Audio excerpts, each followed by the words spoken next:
ko, papatalo pa ba? Siyempre, umorder tayo ng net na napakalaki.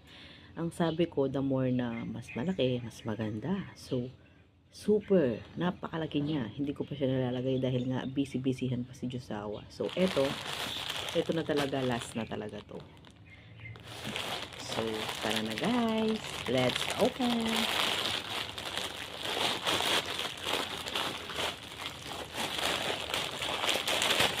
Ngayon, syempre, sa akin naman to. Syempre, kailangan natin i-treat yung ating sarili. Not once, but twice. So, siya ay crop top. Ay, hindi pala siya crop. Mahilig kasi ako sa terno. Ito siya. O, diba? Tcharam!